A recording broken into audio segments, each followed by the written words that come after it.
Pernahkah Anda melihat orang kaya yang sombong seperti ini?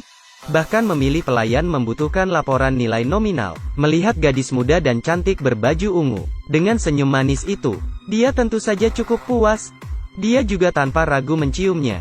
Kemudian ketika dia menantikan untuk melepas tudung wanita berbaju merah, nantikan kejutan berikutnya. Dia melihat wanita berbaju merah tidak hanya berpenampilan normal, bahkan ekspresi di wajahnya memiliki sedikit kepanikan. Melihat wanita berbaju merah dengan tatapannya yang agak kusam, membuat dia semakin kesal. Ketika dia sedang marah kepada wanita berbaju merah, dia juga memarahi bawahannya karena tidak melakukan sesuatu dengan baik. Mengapa berani membawa wanita seperti ini kembali? Itu membuatnya semakin marah. Lalu dia meraih dagu wanita itu, seperti memilih barang, mulai melihat ke atas dan ke bawah. Ini benar-benar keterlaluan. Bahkan lebih keterlaluan. Setelah melihat beberapa saat, dia melampiaskan amarahnya ke gadis berbaju ungu. Meraih dagu gadis berbaju ungu itu lagi, lalu bertanya apakah mereka berteman.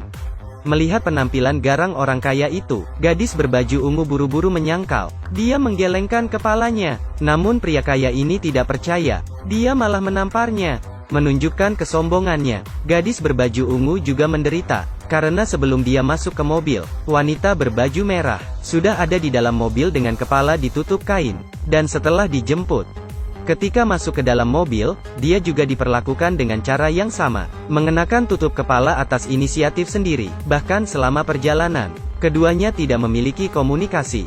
Dia kemudian dibawa ke rumah orang kaya itu. Sampai di sana kain itu masih belum dibuka, dan mereka sama sekali tidak berbicara. Setelah memukul gadis berbaju ungu hingga terluka, kemarahan orang kaya masih belum reda. Dia juga ingin memberikan wanita berbaju merah itu kepada bawahannya. Mendengar itu, bawahannya tentu saja merasa senang. Wanita berbaju merah yang merasa salah buru-buru memohon ampun. Katanya dia datang ke sini hanya untuk mendapatkan uang, meminta pria kaya ini melepaskan dirinya. Namun, pria ini mengabaikan permintaannya. Dia kemudian memanggil dua bawahannya, meminta mereka menyeret wanita berbaju merah ke bawah. Terserah apa yang ingin mereka lakukan padanya. Setelah wanita itu diseret ke bawah, pria kaya itu sekali lagi menunjukkan padanya sisi yang lebih brutal.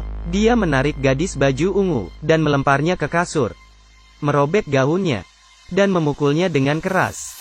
Dan di sisi lain, keadaan berubah terbalik. Gadis berbaju merah yang seharusnya disiksa, tatapannya tiba-tiba berubah menjadi wanita neraka. Seperti hantu kesurupan, tidak hanya memukul dua pelayan yang menekannya. Bahkan para pelayan lainnya juga tidak luput, memulai serangan balik. Ngomong-ngomong, aku meragukannya. Apakah dia belajar kungfu Shaolin dari China? Entah tendangan jurus apa yang dia keluarkan. Dia melumpuhkan semua pria ini. Kemudian dia melihat sekelilingnya. Semua bawahan pria kaya itu, di depannya seperti selembar kertas.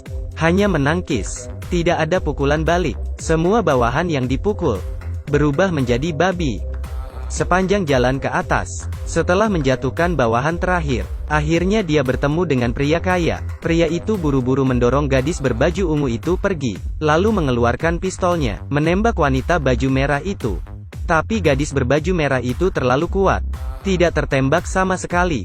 Dia berhasil memukul pria kaya itu, memberinya beberapa pukulan. Akhirnya, menggunakan benang tipis, menjerat lehernya. Bahkan sangat kuat. Kemudian gadis baju ungu mengambil pisau dan menusuknya. Akhirnya pria sombong ini mati di tangan kedua wanita ini. Cerita ini dapat membantu kita memahami seberapa sombongnya seseorang. Nasib buruk pasti akan menimpanya. Tidak peduli seberapa kaya dirimu, jangan bertindak sembarangan. Belajar menghargai orang lain. Kalau tidak, ingin celaka,